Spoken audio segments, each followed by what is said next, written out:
بسم الله الرحمن الرحيم. الحمد لله رب العالمين، والصلاة والسلام على رسوله الكريم محمد وعلى آله وأصحابه أجمعين، أما بعد. أعوذ بالله من الشيطان الرجيم. بسم الله الرحمن الرحيم. إن هذا القرآن يهدي للتي هي أقوم. میں سب سے پہلے شکر گزار ہوں اپنے ان احباب کا جنہوں نے متحدہ عرب امارات کے اس عظیم شہر ابو ظبی، بلکہ امارات کی راجدھانی ابو ظبی میں انڈین اسلامک سینٹر میں اس پروگرام کا انعقاد کیا، اور یہ میرے لیے پہلا موقع ہے کہ میں چند احباب کے ساتھ یہاں بیٹھ کر کے ان سے گفتگو کا موقع مجھ کو ملا ہے۔ یہ گفتگو یا یہاں پر جو وقت ہم گزار رہے ہیں، اس کی بنیاد کیا ہے، اس بنیاد کو ہم سمجھ لیں تاکہ اس گفتگو کی اہمیت ہم کو سمجھ میں آ جائے۔ میرا تعلق ہندوستان کی راجدھانی دہلی سے ہے، اور دہلی سے اتنے دور کی مسافت طے کر کے یہاں کے احباب کے ساتھ بیٹھنے کا جو موقع ہے، اس کا بنیادی سبب یہ ہے کہ ہم ایک کلمے کے تحت ایک دوسرے سے الفت و محبت رکھتے ہیں۔ ہمارا رشتہ جو خون کا رشتہ ہوتا ہے، اس سے کہیں زیادہ مقدس رشتہ ہے۔ یہ رشتہ اللہ رب العالمین کی توحید کی بنیاد پر، رسول اکرم صلی اللہ علیہ وسلم کی اطاعت کی بنیاد پر، صحابہ کرام سے محبت کی بنیاد پر، اور قرآن و سنت کی پیروی کی بنیاد پر قائم ہوتا ہے۔ یہ رشتہ ایک ایسا رشتہ ہے جس رشتے کی زنجیر میں بلال حبشی ملک حبشہ سے آ کر کے مدینہ منورہ میں بس گئے، اور ان کی اذان میں رب کائنات نے ایسی تاثیر پیدا فرما دی کہ اس اذان سے لوگ کھنچے چلے آتے تھے۔ اور جب رسول اکرم صلی اللہ علیہ وسلم کی وفات ہو گئی، اس کے بعد انہوں نے اذان کہنا چھوڑ دیا۔ جب صحابہ کرام نے مجبور کیا کہ آپ اذان کہیں، تو جب وہ اشہد ان محمد رسول اللہ پر پہنچے تو غشی طاری ہوئی اور بے ہوش ہو کر کے گر گئے۔ یہ محبت اور الفت کا وہ رشتہ تھا جو دین کی بنیاد پر قائم ہوتا ہے، اور اسی رشتے کی بنیاد پر اللہ رب العالمین کے فضل و کرم سے ہم اس دور کی سرزمین پر ہمارے وطن، ہمارا گھر، ہماری رہائش، ہمارے آباء و اجداد کی تہذیب اور ساری کی ساری چیزیں یہاں سے ہزاروں کلومیٹر کی دوری پر واقع ہیں، لیکن اس کے باوجود ہم یہاں جمع ہوئے ہیں۔ اس جمع ہونے کا مقصد صرف یہ ہے کہ ہم توحید کی بنیاد پر ایک دوسرے سے قربت اختیار کریں، اتباع رسول کی بنیاد پر ایک دوسرے سے ملاقاتیں کریں، صحابہ کرام کی عظمت کی بنیاد پر ایک دوسرے کے ساتھ اٹھیں بیٹھیں، اور یہ رشتہ حقیقت میں خون کے رشتے سے زیادہ قیمتی ہے۔ میں آج کے اس درس میں قرآن مجید کے بارے میں تھوڑی سی گفتگو کروں گا، اور قرآن مجید کی چند آیتوں کی شرح و تفسیر آپ کے سامنے پیش کر کے وہ تعلیمات پیش کرنے کی کوشش کروں گا جو قرآن مجید نے اب سے 1400 سال پہلے اپنے اندر بیان کر دی، رب کائنات نے نازل فرما دی، اور قیامت تک کے لیے وہ تعلیمات اتنی قیمتی، اتنی پاکیزہ اور اتنی زیادہ چاشنی رکھنے والی تعلیمات ہیں کہ ان پر اگر انسان چلنے لگے تو آپسی نزاعات، آپسی اختلافات،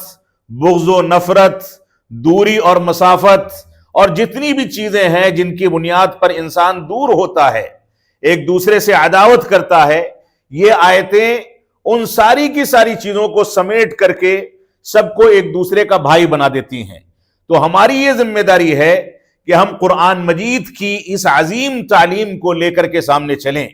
میں نے آپ کے سامنے ایک آیت کریمہ کی تلاوت کی ہے جس میں اللہ رب العالمین نے ارشاد فرمایا، ان ھذا القرآن یہدی للتی ہی اقوم۔ یہ قرآن مجید ایک ایسی کتاب ہے جو سب سے زیادہ سیدھا راستہ دکھانے والی کتاب ہے، ایسا راستہ جو ساری گمراہیوں کے راستوں کے درمیان ایک ایسا راستہ دکھاتا ہے جس کی بنیاد پر انسان کو صبح شام کرنی آ جاتی ہے، کاروبار کا ہنر آ جاتا ہے، حلال و حرام کی تمیز آ جاتی ہے۔ ایسا راستہ دکھاتا ہے یہ قرآن مجید جس کی بنیاد پر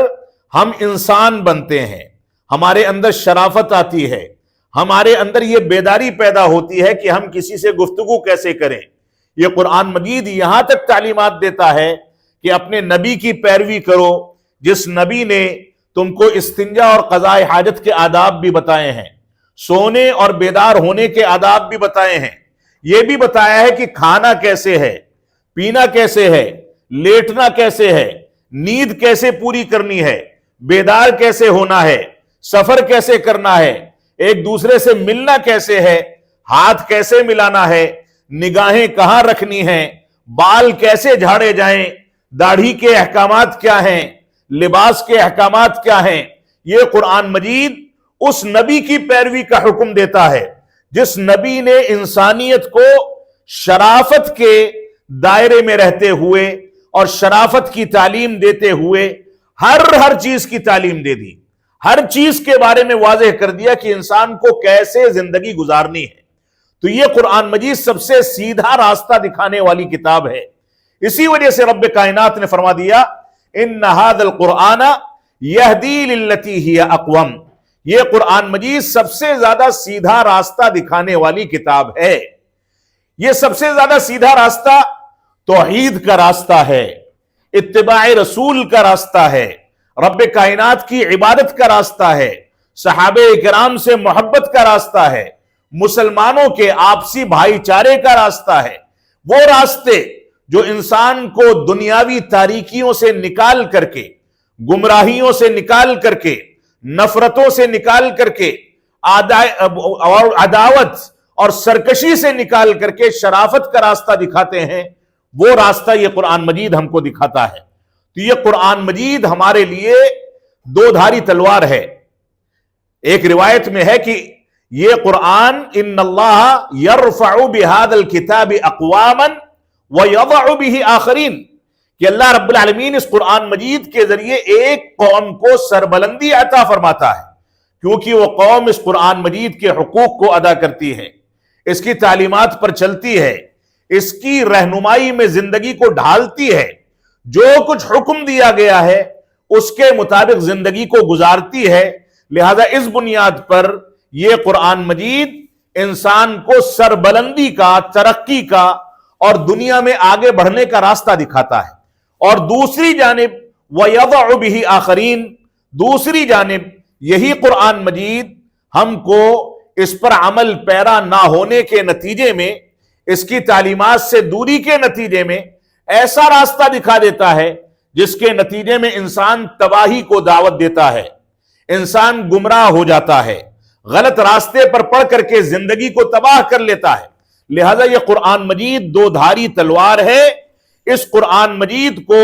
صحیح سمت میں لے کر کے چلنا، اس کے مطابق زندگی کو ڈھالنا، یہ ہم سب کا بنیادی فریضہ ہے۔ اور اگر اس قرآن مجید کے بارے میں کوئی کوتاہی کی گئی، ہم کسی غفلت کا شکار ہو گئے، کسی کاہلی کا شکار ہو گئے، تو یہی قرآن مجید ہم کو لے جا کر کے تاریکی کے گڑھے میں اور گمراہی کے گڈھے میں ڈھکیل دے گا اور ہمارا کوئی پرسان حال نہیں ہوگا۔ تو یہ قرآن مجید جو سب سے زیادہ سیدھا راستہ دکھانے والی کتاب ہے، اس قرآن مجید کو لے کر کے چلنا اور اس قرآن مجید کو قرآن و سنت اور منہج صحابہ کے مطابق سمجھنا اور اس کے مطابق اپنی زندگی کو ڈھالنا، یہ ہر مسلمان کی ذمہ داری ہے۔ مسلمان چاہے صحابہ کرام کو گالیاں دینے والا ہو، چاہے قبر کی پوجا کرنے والا ہو، چاہے تقلید کی دعوت دینے والا ہو، چاہے الحاد اور شرک کو اختیار کرنے والا ہو، چاہے بدعات و خرافات کو اختیار کرنے والا ہو، ہر مسلمان یہ دعویٰ کرتا ہے کہ ہم قرآن مجید کے مطابق چلتے ہیں۔ لیکن قرآن مجید کے مطابق چلنے کا وہ راستہ جو ہمارے نبی نے ہم کو سکھایا ہے، صحابہ کرام نے ہم کو برت کر کے دکھایا ہے، اس راستے پر چلنے والے لوگ کتنے ہیں؟ یہ آٹے میں نمک کے برابر ہیں۔ لہذا ہماری ذمہ داری ہے کہ ہم قرآن مجید کو سمجھیں، قرآن مجید پر عمل پیرا ہوں، اس شرط کے ساتھ کہ اسی طریقے پر عمل کریں گے جو طریقہ ہمارے نبی آخر الزما جناب محمد الرسول صلی اللہ علیہ وسلم نے ہم کو بتا دیا۔ لہذا یہ قرآن مجید دو دھاری تلوار ہے، اگر اس کو اپنایا جائے گا، منہج سلف کے مطابق اس کو اختیار کیا جائے گا تو یہ ترقی کی ضمانت دینے والی کتاب ہے، اور اس میں کوئی خلل، سستی اور کاہلی اختیار کی جائے گی تو یہی کتاب ہمارے لیے تباہی کا سامان ہے، گمراہی کا سامان ہے۔ اس وجہ سے ہم کو قرآن مجید سے اپنے عہد و پیمان کو مضبوط کرنا چاہیے، قرآن مجید پر عمل پیرا ہونے کی وہ شکل اختیار کرنی چاہیے جو شکل صحابہ کرام نے برت کر کے دکھائی ہے، ورنہ قرآن مجید سے استدلال کرنے والے باطل استدلال بھی کرتے ہیں، غلط معانی نکالتے ہیں، غلط تفسیر پیش کرتے ہیں، غلط معانی بتاتے ہیں، لیکن ہمارے لیے اسوہ اور نمونہ کیا ہے؟ وہی اسوہ اور نمونہ ہے جو 1400 سال پہلے صحابہ کرام نے بیان کر دیا۔ یعنی دین میں آپ کو ترقی کرنی ہے، آپ کو سچا مسلمان بننا ہے تو دنیا کو چھوڑ کر کے آپ پیچھے ہٹ جائیں، اتنا پیچھے ہٹیں کہ عہد رسالت میں پہنچ کر کے دین کو سمجھنے کی کوشش کریں، تب جا کر کے آپ کامیاب ہوں گے۔ لہذا ہماری یہ ذمہ داری ہے کہ قرآن مجید کے ساتھ اپنا حق ادا کریں، اس کے ساتھ وفا کریں، بے وفائی سے احتراز کریں، اجتناب کریں۔ یہ قرآن مجید وہ کتاب ہے جس کے بارے میں رسول اکرم صلی اللہ علیہ وسلم نے ارشاد فرمایا کہ اس قرآن مجید کا ایک ایک حرف تلاوت کرنے پر تم کو 10 نیکیاں ملتی ہیں، اور تمہارے اخلاص کے لحاظ سے وہ 7 گنا، 700 گنا، یا تمہاری نیت کے لحاظ سے کتنی بھی زیادہ نیکیاں رب کائنات دینے پر قادر ہے۔ اللہ کے نبی صلی اللہ علیہ وسلم نے فرمایا کہ لا اقول الف لام میم حرف بل الف حرف ولام حرف ومیم حرف۔ میں یہ نہیں کہتا کہ الف لام میم ایک حرف ہے، بلکہ الف مستقل ایک حرف ہے، لام دوسرا حرف ہے، میم تیسرا حرف ہے۔ اگر کسی نے صرف الف لام میم کی تلاوت اخلاص کے ساتھ کر لی تو اس کے اخلاص کی مناسبت سے کم از کم 30 نیکیاں، اور زیادہ سے زیادہ 300، 3000، 30,000، یا اس کے اخلاص کے لحاظ سے رب کائنات جتنی نیکیاں دینا چاہے اس کو عطا فرمائے گا۔ لہذا ہماری یہ ذمہ داری ہے کہ ہم قرآن مجید سے اپنے رشتے کو مضبوط کریں۔ اللہ رب العالمین نے اسی قرآن مجید کے بارے میں فرمایا لو انزلنا هذا القرآن على جبل لرأيته خاشعا متصدعا من خشية اللہ۔ اگر ہم نے یہ قرآن مجید جو انسانوں پر نازل کیا ہے، رسول اکرم صلی اللہ علیہ وسلم پر نازل کیا ہے، اگر یہی قرآن مجید ہم پہاڑوں پر یا ریگستانوں پر نازل کر دیتے تو تم دیکھتے کہ اللہ کے خوف سے وہ ریزہ ریزہ ہو جاتا، پھٹ کر کے ریزہ ریزہ ہو جاتا، تباہ ہو جاتا۔ وہ قرآن مجید کے اس بوجھ کو برداشت کرنے کی اہلیت نہیں رکھتا تھا، جبکہ انسان نے اس سے زیادہ کمزور ہونے کے باوجود اس کو برداشت کیا، اس کو قبول کیا تاکہ اس پیغام کو دنیا کے سامنے پہنچا سکے۔ تو ہماری یہ ذمہ داری ہے کہ قرآن مجید کی عظمت کو سمجھیں۔ اللہ رب العالمین نے ارشاد فرمایا سورۃ الشعراء کے اندر وَإِنَّهُ لَتَنزِيلُ رَبِّ الْعَالَمِينَ نَزَلَ بِهِ الرُّوحُ الْأَمِينُ عَلَى قَلْبِكَ لِتَكُونَ مِنَ الْمُنذِرِينَ بِلِسَانٍ عَرَبِيٍّ مُبِينٍ۔ اللہ رب العالمین نے واضح کر دیا کہ یہ قرآن مجید تمام جہانوں کے رب اور پالنہار کی جانب سے نازل کردہ کتاب ہے۔ اتنی عظیم کتاب ہے کہ اس کو نازل کرنے والا رب صرف انسانوں کو پیدا کرنے والا رب نہیں ہے، اس نے جانوروں کو بھی پیدا کیا ہے، اس نے صحرا بھی بنائے ہیں، اس نے سمندر کو بھی پیدا کیا ہے، اس نے چاند اور سورج کو بھی پیدا کیا ہے، اس نے درندوں کو بھی پیدا کیا ہے، اس نے کیڑے مکوڑوں کو بھی پیدا کیا ہے، اس نے جناتوں کو بھی پیدا کیا ہے۔ تو جو رب تمام مخلوقات کو پیدا کرنے والا ہے، اس رب کی عظمت، اس کے رب ہونے کی حیثیت سے آپ سمجھ جائیں تو وہ رب اتنا عظیم ہے تو اس کا کلام کتنا عظیم ہوگا، کتنا پاکیزہ ہوگا۔ تو تمام جہانوں کے پالنہار رب کائنات نے اس قرآن مجید کو نازل کیا ہے، اور آگے فرمایا نزل بہ الروح الامین، اس کو نازل کرنے کے لیے جس فرشتے کا انتظام کیا گیا، جس فرشتے کو حکم دیا گیا، اس کے بارے میں رب کائنات خود گواہی دے رہا ہے کہ یہ امانت دار فرشتہ ہے۔ اللہ کے نبی صلی اللہ علیہ وسلم فرماتے ہیں، صحیح روایت ہے، فرماتے ہیں کہ میں نے جبریل امین علیہ السلام کو ان کی اصل شکل و صورت میں 2 بار دیکھا۔ ایک بار وحی کی ابتدا کے وقت غار حرا میں دیکھا کہ زمین سے لے کر کے آسمان تک ان کی جسامت ہے، اور دونوں بازوؤں پر 600 پر ہیں، اگر پروں کو جھٹکا دے دے تو دنیا تباہ ہو جائے گی۔ اتنی زیادہ عظمت رکھنے والا امانت دار فرشتہ اس قرآن مجید کو نازل کرنے کا یا رب کائنات کے پاس سے لا کر کے اللہ کے نبی صلی اللہ علیہ وسلم کے پاس اتارنے کا ذمہ دار بنایا گیا۔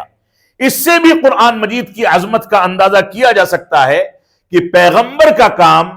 یا رسالت کو پہنچانے کا کام یا پیغام کو پہنچانے کا کام جس فرشتے کے ذمے کیا گیا، ایک تو اس کی امانت داری کی گواہی خود رب کائنات دے رہا ہے،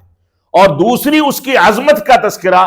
رسول اکرم صلی اللہ علیہ وسلم اپنی احادیث مبارکہ میں کرتے ہیں۔ اور اس کے بعد یہیں پر بس نہیں ہے، علی قلبک لتکون من المنذرین، قرآن مجید کی عظمت کا ایک پہلو یہ بھی ہے کہ رسول اکرم صلی اللہ علیہ وسلم کے مبارک دل پر اس کو نازل کیا گیا۔ مبارک دل جس کو رب کائنات نے آپ کی صغر سنی میں یعنی بچپنے میں 2 بار سینے کو چیر کر کے چاک کر کے فرشتوں کے ذریعے اس دل کو نکالا، سونے کے یعنی گولڈ کے برتن میں رکھا گیا، آب زمزم سے غسل دیا گیا، دنیاوی آلائشوں سے پاک کر کے پھر سے مبارک سینے میں نصب کر دیا گیا۔ کیوں اتنا اہتمام کیا گیا؟ ایسے واقعات کئی بار کیوں پیش آئے؟ کیونکہ آگے چل کے 40 سال کی عمر میں جو رسالت ملنے والی تھی، اس رسالت کے نتیجے میں جس کتاب کا نزول ہونے والا تھا، وہ کتاب اتنی پاکیزہ تھی کہ نبی کو بچپن ہی سے رب کائنات نے اپنی کفالت میں لے کر کے اس کی تربیت کی، اس کے دل کو پاکیزہ کیا، دل کو دنیاوی آلائشوں سے پاک کیا گیا تاکہ قرآن مجید کو قبول کرنے کی صلاحیت اس کے اندر پیدا ہو جائے۔ اس سے بھی قرآن مجید کی عظمت کا اندازہ کیا جا سکتا ہے، اور مقصد کیا بتایا گیا؟ لِتَكُونَ مِنَ الْمُنذِرِينَ، تاکہ آپ لوگوں کو ڈرانے والے بن جائیں۔ ڈرانے والے یعنی ایسا مت کرو، ایسا کرو گے تو تباہی ہوگی، ایسا کرو گے تو جہنم رسید کر دیے جاؤ گے، ایسا کرو گے تو ناکام ہو جاؤ گے، یہ ڈرانے والا بنا کر کے بھیجا۔ ڈرانے کی صفت جو ہوتی ہے یہ خیر خواہ کے اندر ہوتی ہے۔ آپ کا کوئی دوست آپ کو برائیوں سے روکتا ہے، وہ دوست آپ کے لیے مخلص ہے۔ کوئی دوست آپ کی برائیوں میں آپ کا ساتھ دیتا ہے، وہ آپ کا مخلص نہیں ہے۔ وقتی طور پر آپ اس سے انسیت رکھتے ہیں اور اس کے ساتھ زیادہ قربت رکھتے ہیں، لیکن حقیقت میں ایک نہ ایک دن اس کی وجہ سے آپ خسارے میں پڑنے والے ہیں۔ تو یہ ڈرانے کی صفت یہ خیر خواہی کی صفت ہے۔ اور اس کے بعد فرمایا بلسان عربی مبین، اس قرآن مجید کو دنیا کی مقدس ترین، شیریں ترین، فصیح ترین اور سب سے زیادہ جامع زبان میں نازل کیا گیا۔ یہ عربی زبان کی خوبی ہے کہ کئی ہزار برس گزر جانے کے باوجود اس عربی زبان کی اہمیت ساری دنیا میں ویسے ہی بنی ہوئی ہے۔ آج کوئی شخص عربی زبان باقاعدہ جانتا ہے تو دنیا کی ترقی یافتہ فیکٹریوں میں، ترقی یافتہ آفیسز میں، ترقی یافتہ ممالک میں اس کی ڈیمانڈ ہے، اس کو بلایا جاتا ہے، اہمیت دی جاتی ہے۔ تو یہ قرآن مجید فصیح ترین خالص عربی زبان میں نازل کیا گیا۔ تو یہ قرآن مجید کی زبان کی برکت ہے کہ اس کو عربی زبان میں نازل کیا گیا، جو زبان دنیا کے ہر خطے میں، ہر ماحول میں، ہر تہذیب میں اپنے آپ کو متعارف کرا دیتی ہے، جو زبان ہر جگہ پر مقبول ترین زبان ہے، جس زبان کا تعلق ایک جانب مذہب کو سمجھنے سے ہے، دوسری جانب تجارت میں ترقی کرنے سے ہے، تیسری جانب دنیا کے سفر کرنے، دنیا میں تعارف کرانے سے ہے۔ تو یہ زبان اتنی بابرکت اور اتنی جامع اور فصیح زبان ہے، اسی جامعیت کی بنیاد پر قرآن مجید کے نزول کے لیے اس عظیم زبان کا انتخاب کیا گیا۔ تو یہ قرآن مجید کی فضیلت پر ایک چھوٹا سا خلاصہ میں نے آپ کے سامنے تمہید کی شکل میں بیان کر دیا۔ اگر آپ تفصیل میں جائیں گے تو یہ قرآن مجید انسانی عقل پر پوری تحقیقات پیش کرنے والی کتاب ہے۔ یہ قرآن مجید انسان کی سماعت و بصارت کے بارے میں تفصیلی گفتگو کرتی ہے۔ یہ قرآن مجید انسان کے دل کے بارے میں، اس کے لباس کے بارے میں، اس کے رہن سہن کے بارے میں، اس کے چال ڈھال کے بارے میں، اس کے بول چال کے بارے میں، اس کی آواز کے آداب، ایسے ہی کھانے پینے کے آداب، ہاتھ کے استعمال کے آداب، ہر چیز کے بارے میں مکمل گفتگو کرنے والی کتاب ہے۔ یہ بتاتی ہے کہ ہم کو کس اسلوب میں گفتگو کرنی ہے۔ اگر بے جا طریقے سے آواز بلند کی گئی تو یہ قرآن مجید کی نظر میں معیوب صفت ہے۔ قرآن مجید ہم کو یہ بات بتاتا ہے کہ ہم اپنے بڑوں کا احترام کریں، چھوٹوں پر شفقت کریں۔ یہ قرآن مجید ہم کو بتاتا ہے کہ پیر پٹخ کر کے چلنا یہ اچھے لوگوں کی علامت نہیں ہے۔ شرافت سے قدم رکھیں، آہستہ آہستہ چلیں، شرافت سے گفتگو کریں، نگاہیں نیچی رکھ کر کے چلیں، دنیا میں ترقی کریں لیکن دوسروں کا احترام باقی رکھیں۔ دوسرے چاہے مسلمان ہوں یا غیر مسلم ہوں، انسانی بنیادوں پر ان کے حقوق کا خیال کیا جائے، ان کے ساتھ کاروبار کرنے میں اسلامی تعلیمات کی رعایت کی جائے۔ یہ ساری کی ساری تفاصیل قرآن مجید نے ذکر کر دی۔ ایک جانب انسانی زندگی میں اتنی باریک تعلیمات، اور دوسری جانب دنیا کی ترقی میں چاند سورج کی اہمیت، اس کا مقام، چاند سورج سے متعلق تفاصیل، سمندر کی تہوں میں پلنے والے جانور، وہاں پائے جانے والے ہیرے موتی، سورج کی روشنی کی اہمیت، رات کی تاریکی کی اہمیت، چاند کے روشنی کی اہمیت، ہر چیز پر قرآن مجید نے جو نکات پیش کر دیے ہیں۔ 1400 سال گزر جانے کے باوجود ترقی یافتہ دنیا، سائنس کی دنیا، میڈیکل کی دنیا بالکل عجیب و غریب طریقے سے اس تعلیم کی جانب دیکھتی ہے، اور آج بھی اس کے ذریعے لوگ ترقی کرتے ہیں۔ اور انسانی پیدائش کے مراحل کو جتنی باریکی کے ساتھ قرآن مجید ذکر کرتا ہے، دنیا کی کوئی ٹیکنالوجی ذکر نہیں کر سکتی۔ لیکن بدقسمتی کیا ہے؟ بدقسمتی یہ ہے کہ دنیا میں ترقی کرنے والی قومیں اس بات کا اقرار کریں نہ کریں کہ وہ کیسے ترقی کرتی ہیں، لیکن وہ ہماری کتابوں سے بہت سارے راز چراتی ہیں۔ اور قرآن مجید جو ہمارے سینے کی روح ہے، ہماری زندگی اور ہمارے جینے کا سہارا ہے، ہم نے مسلمان ہونے کے باوجود اس کو رمضان جزدانوں میں سجا کر کے رکھ دیا۔ کوئی تعویذ بنا کر کے پہنتا ہے، حرام خوری کرتا ہے، کوئی قبروں پر بیٹھ کر کے اس کی تلاوت کا اہتمام کرتا ہے، جبکہ یہ ساری کی ساری چیزیں حرام ہیں۔ کوئی قرآن مجید کو جادو ٹونے کے لیے استعمال کرتا ہے، جبکہ یہ کفر ہے۔ نہ جانے کون کون سے اسالیب اختیار کیے جاتے ہیں، اور انسان اپنے آپ کو گمراہی کے حوالے کرتا ہے۔ تو مسلمان جس کے لیے یہ قرآن مجید تبرک کی کتاب بھی بتائی گئی اور مذہبی کتاب بھی نازل کی گئی، یہ کتاب ہمارے لیے ہر ناحیے سے اسوہ اور نمونہ ہے۔ اس کتاب کو لے کر کے چلنا اور اس کتاب کی تعلیمات پر عمل پیرا ہونا یہ ہماری بنیادی ذمہ داری ہے۔ اب میں قرآن مجید کی ان چند آیتوں کا خلاصہ آپ کے سامنے بیان کرنا چاہتا ہوں، جس کو رب کائنات نے ایک مدنی سورت جو 18 آیات پر مشتمل ہے، 26ویں پارے میں واقع ہے، جس کو سورۃ الحجرات کہا جاتا ہے۔ اس سورت کے اندر انسان کو اس دنیا میں ایک دوسرے کے ساتھ کیسے رہنا ہے، کون سا تعامل کرنا ہے، کون سی چیزوں کو اپنانا ہے، کس طریقے کی زندگی گزارنی ہے، اس کا خلاصہ بیان کر دیا ہے۔ پوری سورت تو میں آپ کے سامنے پیش نہیں کروں گا، لیکن اس سورت میں جو تعلیمات ہیں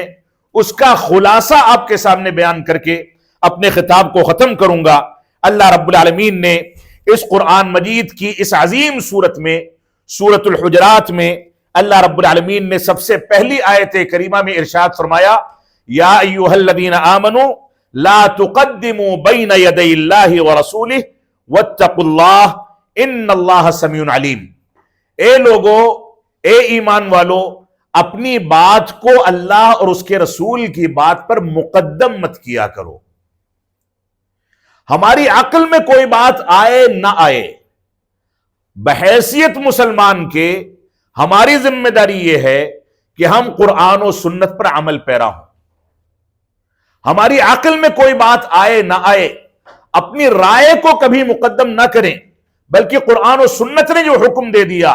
صحابہ کرام نے جو طریقہ بتا دیا، اس کے مطابق چلیں۔ عقل ہماری گوارا کرے نہ کرے، ہم یہ سمجھ لیں کہ اگر عقل گوارا کرتی ہے تو یہ اللہ کی توفیق ہے، عقل گوارا نہیں کرتی تو یہ ہماری عقل جو ہے ناقص ہے۔ لیکن قرآن و سنت کی تعلیم ہمیشہ محکم ہے، ہمیشہ فیصلہ کرنے والی آیتیں ہیں، اس کے مطابق زندگی گزارنا ہماری ذمہ داری ہے۔ تو پہلی آیت کریمہ میں اللہ رب العالمین نے واضح کر دیا کہ تعقل، عقل پرستی، اپنی نجی رائے کی دین اسلام میں کوئی گنجائش نہیں، لہذا اللہ اور اس کے رسول کی بات کو لے کر کے چلو، اللہ رب العالمین سے ڈرتے رہو۔ آج کے دور میں جتنے فتنے ہیں،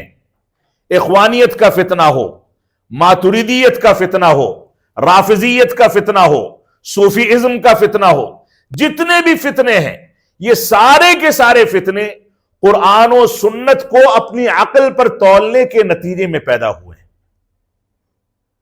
قرآن یہ کہتا ہے، حدیث یہ کہتی ہے، لیکن ہمارے امام کا فتویٰ یہ ہے۔ جہاں لیکن اس میں داخل ہوا، وہاں ہم نے آخرت کا سودا کر کے اپنے لیے جہنم کو قریب کر لیا۔ یہ عقل پرستی کی بنیاد پر گمراہیاں پھیلتی ہیں۔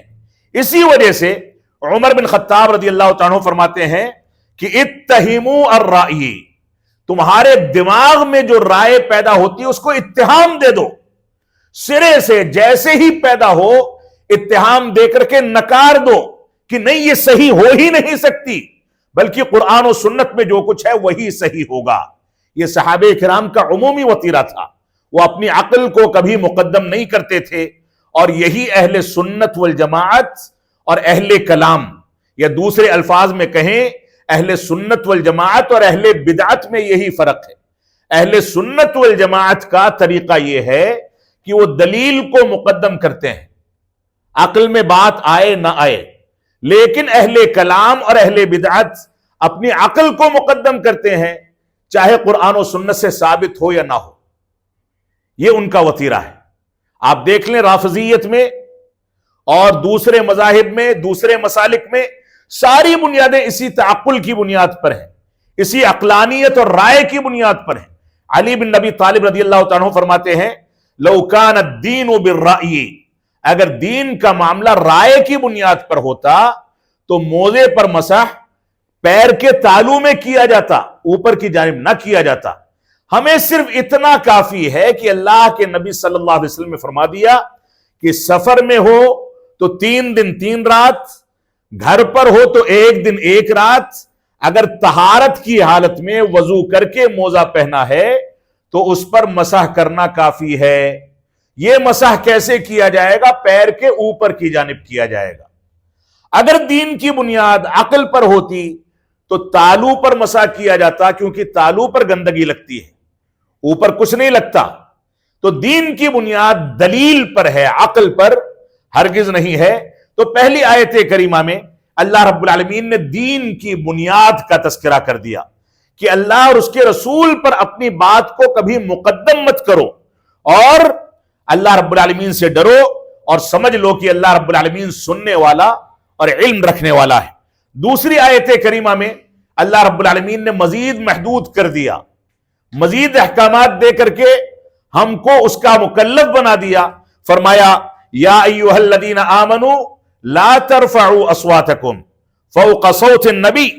ولا تجهروا له بالقول كجهر بعضكم لبعض ان تحبط اعمالكم وانتم لا تشعرون۔ اللہ رب العالمین نے فرمایا اے ایمان والو، اپنی آواز کو نبی کی آواز پر بلند مت کیا کرو، جب کوئی مسئلہ پیش آ جائے، کوئی اختلاف ہو جائے، نبی کی دلیل، اس کی کوئی سنت تمہارے سامنے آ جائے تو بس اس کے بعد کچھ نہیں بولنا ہے. یہ نہیں کہنا کہ میرا امام ایسا کہتا ہے، یہ نہیں کہنا کہ میرا مفتی ایسا فتویٰ دیتا ہے. بس جو بات رسول اکرم صلی اللہ علیہ وسلم کی صحیح سند سے ثابت ہو گئی، اس کے بعد آپ کو آواز بلند نہیں کرنی. اگرچہ اس آیت کریمہ کا خاص پس منظر ہے، لیکن موجودہ دور میں اس کا بنیادی مقصد یہ ہے کہ ہم نبی کے حکم پر اپنی بات کو تھوپنے کی جرأت نہ کریں. اگر تم ایسا کرو گے وَلَا تَجْهَرُوا لَهُ بِالْقَوْلِ، اور اس کے بعد فرمایا تم اپنی آواز کو نبی کی آواز پر بلند مت کیا کرو. کوئی عالم دین تم سے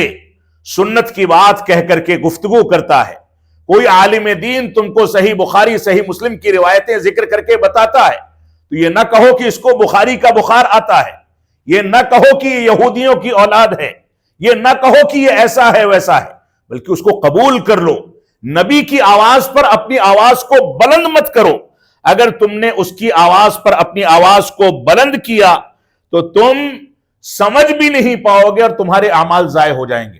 نمازیں پڑھنا، زکوٰۃ دینا، حج کرنا، عمرہ کرنا، صدقات و زکوٰۃ دینا، یہ ساری کی ساری چیزیں ضائع ہو جائیں گی، کیونکہ تمہارا ایمان ہی ضائع ہو جائے گا. جب ایمان ضائع ہو جائے گا تو کوئی عمل قبول نہیں ہوگا. وَأَنْتُمْ لَا تَعْرِفُ وَأَنْتُمْ لَا تَشْعُرُونَ، تم سمجھ بھی نہیں پاؤ گے، تمہارے اعمال ضائع ہو جائیں گے. آگے فرمایا چند آیتوں کے بعد، یا ایھا الذین آمنوا ان جاءکم فاسق بنبأ فتبینوا، اے ایمان والو سن لو، اگر تمہارے پاس کوئی فاسق و فاجر کوئی خبر لے کر کے آئے تو اس کی تحقیق کر لیا کرو. آج کے دور میں یہ خبریں صرف دنیاوی خبریں نہیں رہ گئیں، بلکہ سوشل میڈیا کے ذریعے برادرز ہیں، ڈاکٹرز ہیں، انجینئرز ہیں، غیر علماء کا ایک بڑا طبقہ ہے جو دین کی بنیادوں اور دین کے ضوابط سے واقف ہی نہیں ہے، اور آپ کے سامنے بڑے آرام کے ساتھ بیٹھ کر کے دین کی شرح و تفسیر کرتا ہے، فتویٰ دیتا ہے، یوٹیوب پر چھا جاتا ہے، ٹی آر پی دیکھ کر کے آپ اس کو سنتے ہیں، اس کو علامہ ثابت کرتے ہیں، مفتی ثابت کرتے ہیں. یہ سب سے بڑا فاسق ہے جو دین کی تحقیق کے بغیر دین کی بنیاد پر آپ کو گمراہ کر رہا ہے. تو فرمایا کوئی فاسق و فاجر آ کر کے تم کو دین کی باتیں بتائے یا دنیاوی باتیں بتائے، کوئی خبر دے، تو خبر پر یقین کرنے سے پہلے تم اس کی تحقیق کر لو. آج دنیا میں جو بھی فساد ہے وہ فساد صرف اسی جھوٹی خبروں پر یقین کرنے کے نتیجے میں. ہم یہاں بیٹھتے ہیں، رات میں کام کاج سے فارغ ہو کر کے گھر پہنچے، یوٹیوب چالو کیا، پتا چلا کہ ہندوستان کے یا فلاں علاقے کے فلاں خطے میں ایسا حادثہ ہو گیا. خبریں پھیل گئیں، ہم ایک دوسرے کو نقل کر رہے ہیں، ایک دوسرے کو شیئر کر رہے ہیں، اٹھا کر کے فیس بک پر ڈال دیا، یوٹیوب پر دوبارہ سے اس کو پوسٹ کر دیا، اس کو واٹس ایپ پر اسٹیٹس پر لگا دیا. یہ تحقیق نہیں کی کہ خبر صحیح ہے کہ صحیح نہیں ہے. اور کئی بار ایسا ہوتا ہے کہ اس خبر کی تحقیق کریں گے تو پتا چلے گا کہ اس کا حقیقت سے کوئی تعلق ہی نہیں اور آپ نے اس کو پھیلا دیا. تو فرمایا ان جاءکم فاسق بنبأ فتبینوا، اگر تمہارے پاس کوئی فاسق و فاجر غیر معتبر شخص کوئی خبر لے کر کے آئے، فتبینوا، تو خبر کی تحقیق کر لیا کرو، ان تصیبوا قوما بجہالۃ فتصبحوا علی ما فعلتم نادمین. ایسا نہ ہو کہ جہالت کی بنیاد پر، تحقیق نہ کرنے کی بنیاد پر تم اپنے لیے کوئی مصیبت مول لو اور اس کے بعد میں تم کو ندامت اٹھانی پڑے. کتنے ایسے نوجوان ہیں غلط چیزیں شیئر کرنے کے نتیجے میں غلط لوگوں سے لنک ثابت ہوتا ہے اور حکومتیں گرفتار کر کے جیلوں میں ڈال دیتی ہیں. گھر والوں سے جدا ہو گئے، تعلیم کا سلسلہ منقطع ہو گیا، تجارت رک گئی، گھر والے روتے گاتے ہیں، تب انسان کو ندامت ہوتی ہے کہ کاش میں نے تحقیق کر لی ہوتی. قرآن مجید آپ کو 1400 سال سے چیخ چیخ کر کے یہ اپیل کر رہا ہے کہ ایسا مت کرو، لیکن ہم اس سلسلے میں سب سے زیادہ کچے ہیں. تو فرمایا کہ ایسا نہ ہو کہ تم جہالت میں کوئی کام کر جاؤ اور بعد میں ندامت اٹھانی پڑے۔ آگے چند آیتوں کے بعد اللہ رب العالمین نے ارشاد فرمایا وَإِن طَائِفَتَانِ مِنَ الْمُؤْمِنِينَ اقْتَتَلُوا فَأَصْلِحُوا بَيْنَهُمَا، اگر مسلمانوں کے دو گروہ آپس میں اختلاف کر بیٹھیں، کوئی ناچاقی ہو جائے، کوئی عداوت ہو جائے، کوئی نفرت پیدا ہو جائے، ایک دوسرے میں کچھ دوری ہو جائے، بھائی چارہ اور محبت ختم ہو جائے، تو اللہ رب العالمین نے حکم دیا فَأَصْلِحُوا بَيْنَهُمَا، ان دونوں کے درمیان چغل خوری کر کے مزید عداوتیں بڑھانے کی پالیسی اختیار نہ کرو، بدقسمتی سے جو ہمارا وتیرہ بن چکا ہے، بلکہ ان دونوں کے درمیان صلح کراؤ، قربت بڑھاؤ، اور اس صلح کے لیے اسلام ہم کو جھوٹ بولنے کی بھی اجازت دیتا ہے۔ ایک مومن بھائی، مسلمان بھائی دوسرے مسلمان بھائی سے قریب ہونے کے بجائے دور ہو گیا ہے تو ہم جھوٹ بول کر کے اس کو قریب کر سکتے ہیں۔ یہاں پر جھوٹ بولنے کی اجازت ہے تو ہم یہاں پر آگ لگانے کا کام کرتے ہیں، اور جہاں پر جھوٹ بولنا گناہ کبیرہ ہے، دنوں رات وہاں پر جھوٹ بولنا ہمارا وتیرہ بن گیا ہے، لہذا دین کی طرف رجوع کرنا یہ ہماری ذمہ داری ہے۔ آگے فرمایا انما المؤمنون اخوہ، سن لو سارے مومن آپس میں بھائی بھائی ہیں۔ یہ جو رشتہ ہے بھائی چارے کا، یہ توحید کا رشتہ ہے، اتباع رسول کا رشتہ ہے، صحابہ کرام سے محبت کا رشتہ ہے، قرآن و سنت کی پیروی کا رشتہ ہے، مسلک و منہج کا رشتہ ہے، قرآن و سنت کی تعلیمات کا رشتہ ہے۔ لہذا اس رشتے کی بنیاد پر تم سب آپس میں ایک دوسرے کے بھائی ہو، بھائی بھائی بن کر کے رہو، اور ایک دوسرے بھائی کے درمیان صلح کرایا کرو، قربت پیدا کرو، دوری پیدا نہ کرو۔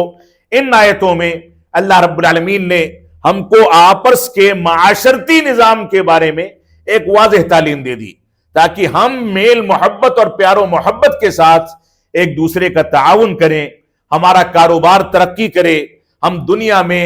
محبتیں بانٹیں، نفرتوں سے اپنے آپ کو بچا کر کے چلیں۔ آگے اللہ رب العالمین نے ارشاد فرمایا یا ایھا الذین آمنوا لا یسخر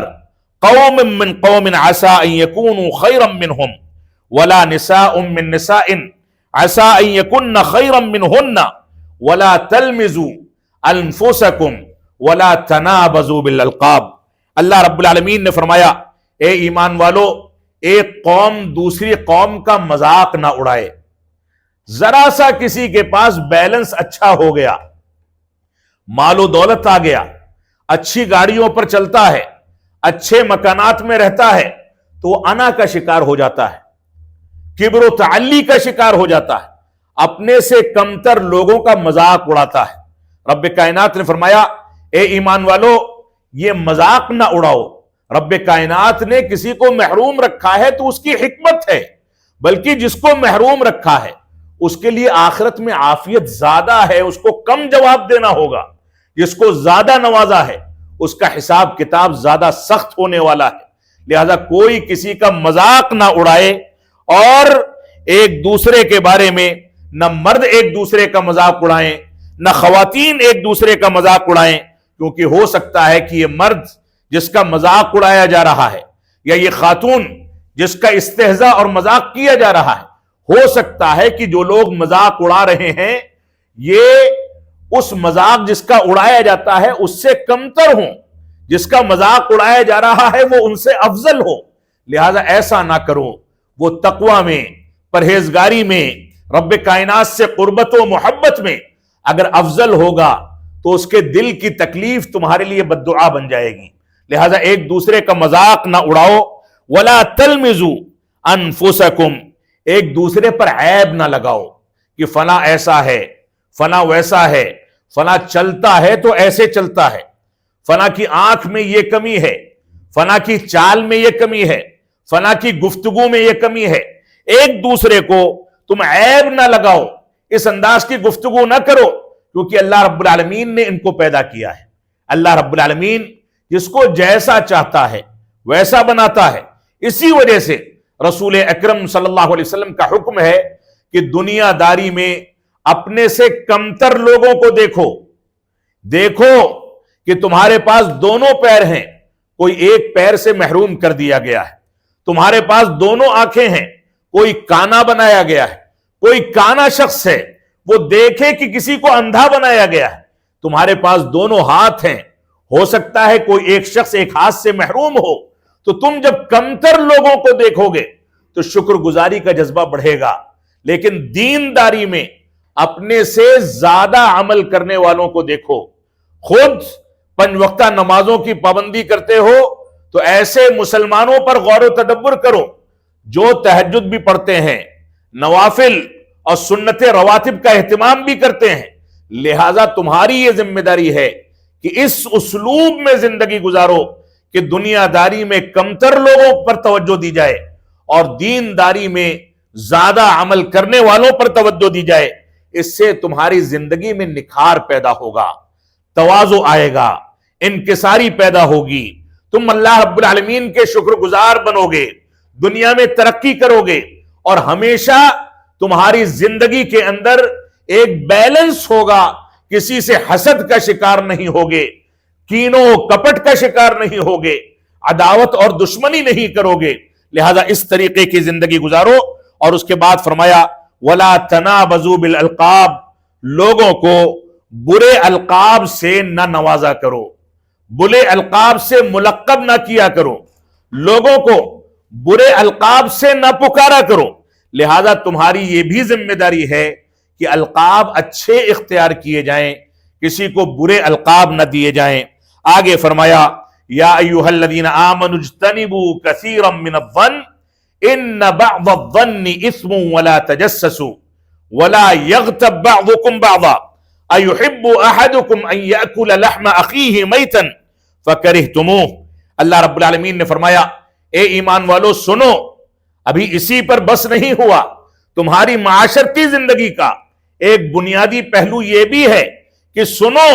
اور غور و تدبر کرو کہ کثیرا من الظن، بدظنی سے اپنے آپ کو محفوظ رکھو۔ بدظنی پیدا کرنا یہ حسد، عداوت اور دشمنی کا بنیادی سبب ہے۔ ایک مسلمان بھائی نے آپ کے ساتھ کچھ نہیں کیا، بدظنی کا یہ نقصان ہے کہ آپ اس کے بارے میں پوری کہانی تیار کر لیتے ہیں۔ ایک مسلمان نے آپ کی برائی نہیں چاہی، لیکن بدظنی کا یہ نقصان ہے کہ آپ اس مسلمان بھائی کے بارے میں پوری کہانی اور داستان تیار کر کے لوگوں سے بیان کر دیتے ہیں کہ وہ میرے بارے میں ایسا سوچتا ہے، ایسا کہتا ہے، ایسا کرتا ہے، جبکہ اس کو خبر ہی نہیں کہ آپ کے بارے میں اس نے کچھ سوچا بھی ہے کہ نہیں سوچا۔ لہذا تم بدظنی سے اپنے آپ کو محفوظ رکھو۔ ان بعض الظن اثم، اللہ رب العالمین نے فرمایا بعض بدظنیاں جو ہیں یہ گناہوں تک لے جانے والی ہیں، گنہگار بنانے والی ہیں۔ لہذا تم بدظنی سے اپنے آپ کو بچاؤ۔ ولا تجسسوا، ایک دوسرے کی جاسوسی مت کرو۔ تمہارے متعلق کوئی معاملہ ہے تو بیٹھ کر کے گفتگو کر لو، استفسار کر لو، پوچھ لو، لیکن جاسوسی کر کے ٹوہ میں پڑنا یہ اچھی صفت نہیں ہے۔ یا اردو کی مثل ہے کہ جانور کی دم اٹھا اٹھا کر کے گندگی تلاش کرنا،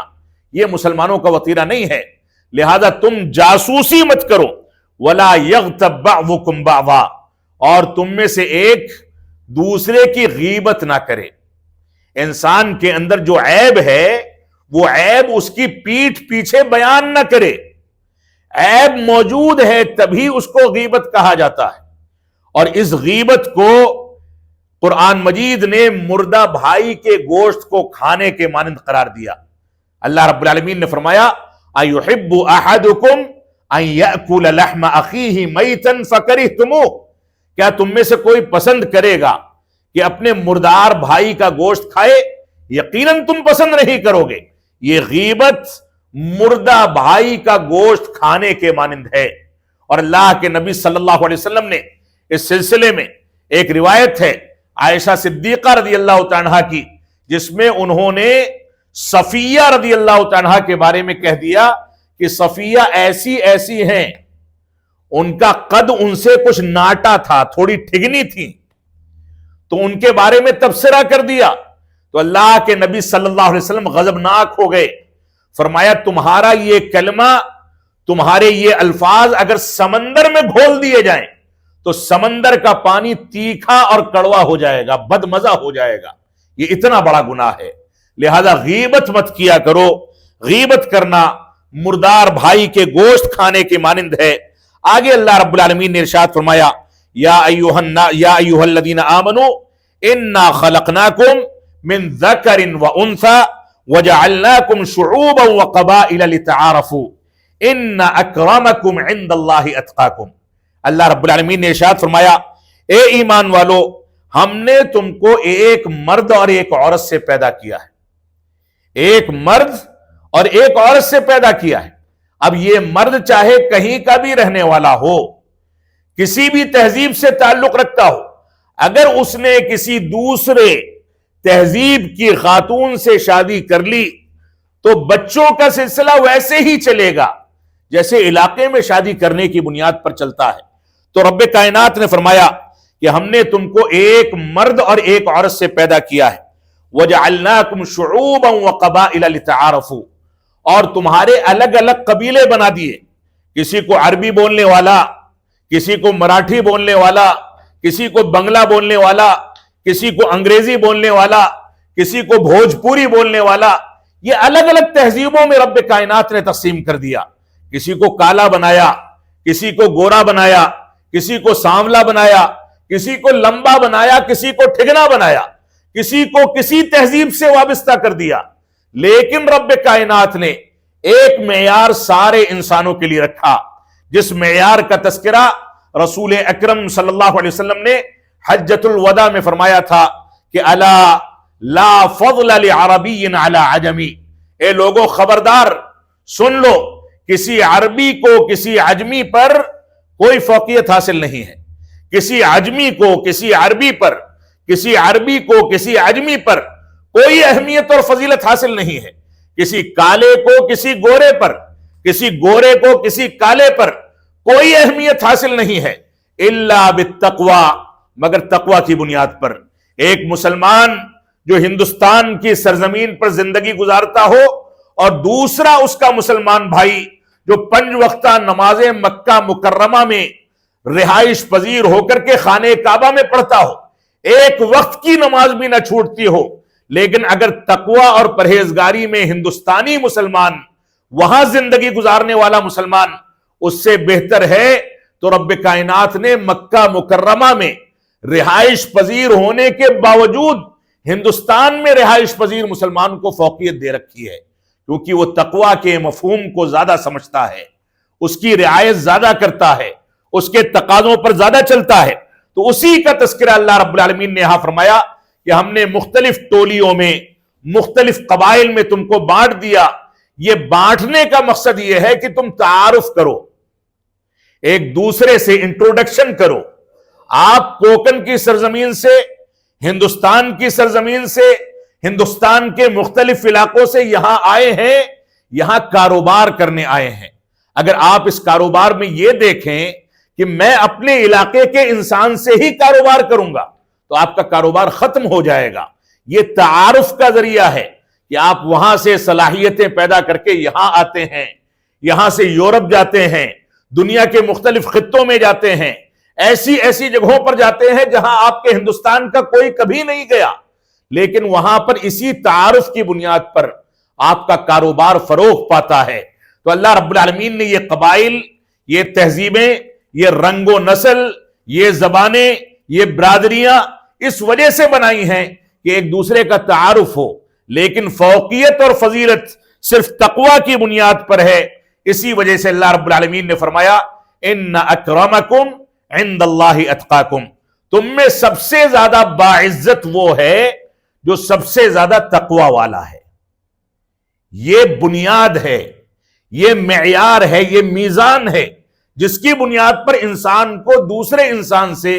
فضیلت اور فوقیت ملتی ہے۔ اور آخری آیت جس کو آج کے درس میں ذکر کرنا ہے، اللہ رب العالمین نے واضح کر دیا، پھر سے فرمایا انما المؤمنون الذین آمنوا باللہ ورسولہ۔ ابتدا کی تھی دین کی بنیادوں پر تعلیم کا حکم دے کر کے، اور اخیر میں رب کائنات پھر تعارف پیش کر رہا ہے کہ حقیقی مومن کون لوگ ہیں۔ فرمایا یا ایھا الذین انما المؤمنون الذین آمنوا، حقیقی مومن وہ لوگ ہیں جو ایمان لاتے ہیں اللہ رب العالمین پر، ایمانیات پر، اللہ رب العالمین پر اور رسولوں پر، ثم لم یرتابوا، ایمان لانے کے بعد شبہات کے شکار نہیں ہوتے، یقین رکھتے ہیں، ان کی زندگی میں مصائب آتے ہیں تو بھی رب کائنات پر توکل اور اعتماد رکھتے ہیں، یقین رکھتے ہیں، یقین کے ساتھ زندگی گزارتے ہیں، وجاہدوا، اور دین کی ترقی کے لیے آگے بڑھتے رہتے ہیں، کاوشیں کرتے رہتے ہیں، جہاد کرتے رہتے ہیں، اپنے مال کے ذریعے دین کا فروغ کرتے ہیں، اپنی جان قربان کرنی پڑے، اپنی خود محنت کرنی پڑے تو بھی دین کا فروغ کرتے ہیں، اللہ کے راستے میں یہ ساری کی ساری چیزیں قربان کرتے ہیں۔ اولئک ھم الصادقون، اللہ رب العالمین نے فرمایا حقیقت میں یہی لوگ سچے مسلمان اور مومن ہیں۔ یہ سورۃ الحجرات کی چند آیتیں تھیں جن کی بنیاد پر وہ چند تعلیمات جو اس عظیم سورت کے اندر، اس مختصر سورت کے اندر بیان کی گئی ہیں، وہ معاشرے کی اصلاح سے متعلق ہیں۔ یہ آپ کے سامنے بیان کی گئی۔ اللہ رب العالمین ہم کو قرآن و سنت کی پیروی کرنے کی توفیق عطا فرمائے، ہم کو اس بات کی توفیق عطا فرمائے کہ ہم صحیح معنی میں قرآن و سنت کو منہج سلف صالحین کے مطابق سمجھیں، اس کے مطابق زندگی کو ڈھالیں، کیونکہ اسی میں نجات ہے۔ یہ دنیا جو فانی ہے اس کے لیے مر مٹنا، اسی میں کھو جانا، رب کائنات کو بھلا دینا، دین اسلام کی تعلیمات کو نظر انداز کر دینا، یہ کسی سمجھدار انسان کا کام نہیں ہے۔ لہذا ہماری ذمہ داری ہے کہ دنیا میں جو کچھ کریں، چاہے دینداری کے کام ہوں یا دنیا داری کے، سارے کام رب کائنات کی رضامندی کے لحاظ سے کیے جائیں، اور یہی کام آخرت جو دائمی زندگی ہے اس میں کام آنے والے ہیں۔ اللہ رب العالمین ہم کو ان باتوں کی توفیق عطا فرمائے۔ وصلی اللہ علی نبینا محمد وعلی آلہ وصحبہ وسلم، والسلام علیکم ورحمۃ اللہ وبرکاتہ۔